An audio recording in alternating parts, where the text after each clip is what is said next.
गौतम, जा अपनी जोरू को बोल, अभी थोड़ी देर में तैयार होकर नीचे आ जाना। वैसे भी सारे मेहमान आ चुके हैं। जी माँ। अरे गौतम की माँ, कब मिला रही हो अपनी बहू से? मैंने तो उसकी सुंदरता के बड़े चर्चे सुने हैं। आज हम भी तो देखे कितनी सुंदर है। वैसे मेरी बहू से तो कम ही होगी। काकी, भाभी इतनी सुंदर है ना कि हमको डर है कहीं किसी की बुरी नजर ना लग जाए। देखते हैं कितनी सुंदर है। अरे आप चुप कर और देख अपनी भाभी को, तैयार हुई या नहीं। अरे लो, भाभी आ गई।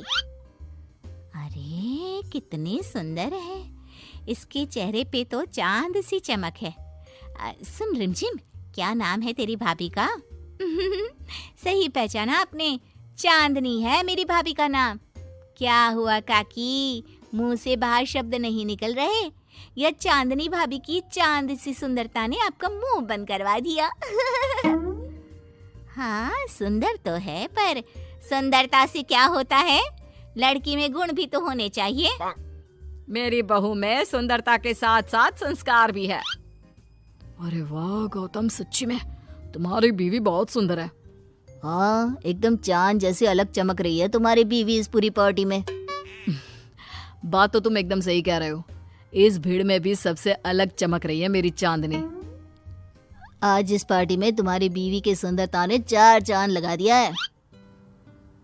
कुछ दिनों बाद जब गौतम की माँ आस पड़ोस की औरतों से गप्पे मार रही होती है। माँ जी, मेरी माँ की तबीयत थोड़ी खराब है, आप इजाजत दो तो क्या मैं और गौतम एक बार वहाँ हो आए? हाँ हाँ बहू, ठीक है। जब शाम को गौतम काम से आ जाए तो अपने मायके हो आना। ये क्या, उसने बोला और तुमने जाने दिया?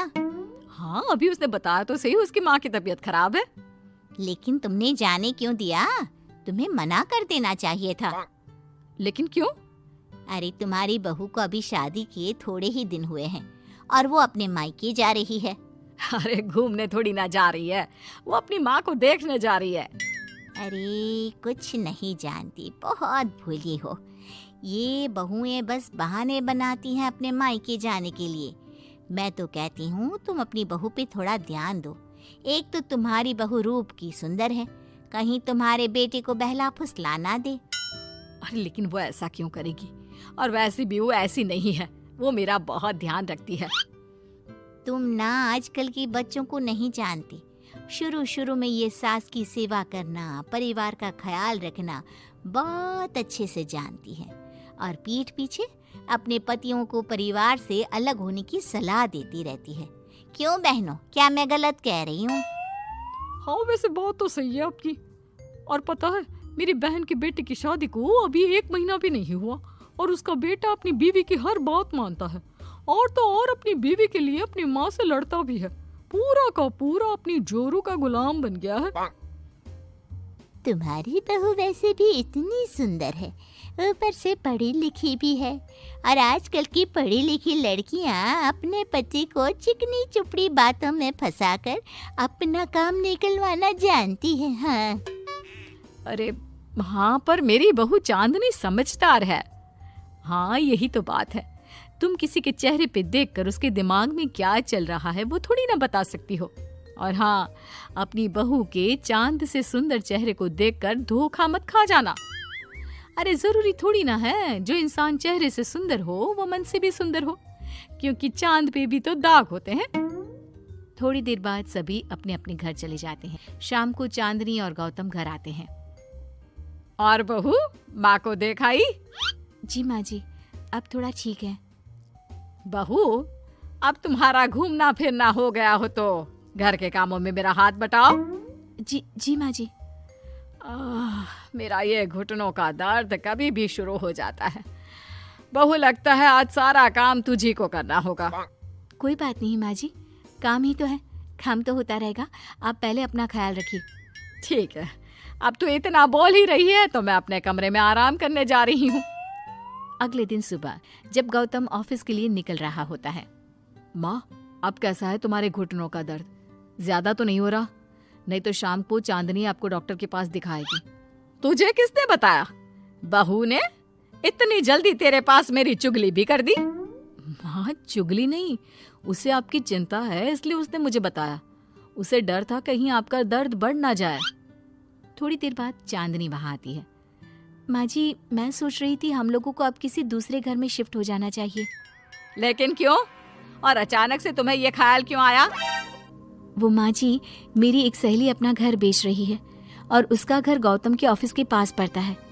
और देखिए ना, गौतम को यहाँ से ऑफिस कितना दूर पड़ता है और आपके लिए भी बाजार दूर पड़ता है। अगर हम वो घर खरीद लेते हैं तो हमारा कितना फायदा है। गौतम को ऑफिस के लिए दूर नहीं जाना पड़ेगा और आपको जब शॉपिंग जाने का मन करे आप जा सकती हो। ऊपर से वो मेरी दोस्त है तो वो हमें घर थोड़े कम दाम में भी बेचेगी। हाँ, बात तो तुम सही कह रही हो। कोई जरूरत नहीं है घर बदलने की। और तू क्या अपनी बीवी के हाँ में हाँ मिला रहा है? लेकिन माँ, मैंने एक बार बोल दिया ना, तो बस अब इसके बारे में कोई बात नहीं होगी। और ये कहते हुए वो अपने कमरे में चली जाती है। चांदनी भी उनके पीछे पीछे चली जाती है। क्या हुआ माँ जी? मैं कुछ दिनों से देख रही हूँ आप कुछ अजीब सा बर्ताव कर रही हैं। क्या अजीब सा? ऐसा ही तो करती हूँ। अगर तू मुझसे घर के बारे में बात करने आई है तो पहले ही कह देती हूँ, बिल्कुल नहीं। नहीं माँ जी, घर के बारे में बात करने नहीं आई। माँ जी, मुझसे कोई गलती हो गई है क्या? अगर कोई गलती की है तो डांट दीजिए, बात कीजिए। पर माँ जी, ऐसा व्यवहार मत कीजिए। मैं बिल्कुल बुरा नहीं मानूंगी। और अगर आप अभी बताना नहीं चाहती तो आपका जब मन करे बता देना। मैं बस इतना ही कहने आई थी। कहीं मैं आस पड़ोस की औरतों की बातों में आके अपनी बहू के साथ गलत तो नहीं कर रही? और वैसे भी वो सही तो बोल रही थी। उसने मेरे और गौतम के बारे में ही तो सोचा।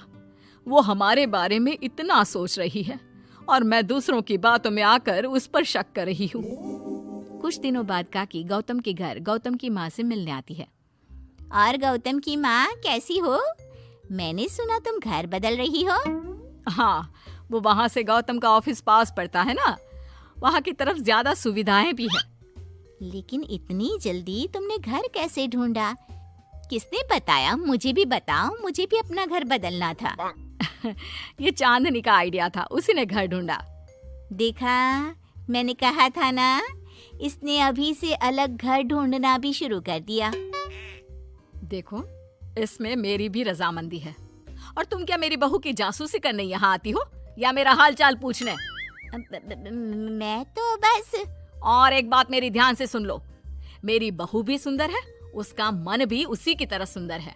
और एक बात, चांद में दाग जरूर होते हैं, पर जिस तरह आसमान के सभी तारे मिलकर चांद जैसी चमक नहीं दे सकते, उसी तरह मेरी बहू चांदनी की सुंदरता और खूबियों की बराबरी तुम्हारी या और किसी की बहू नहीं कर सकती। कहने की जरूरत नहीं। काकी कोई भी जवाब दिए बिना चुपचाप वहां से उठकर चली जाती है।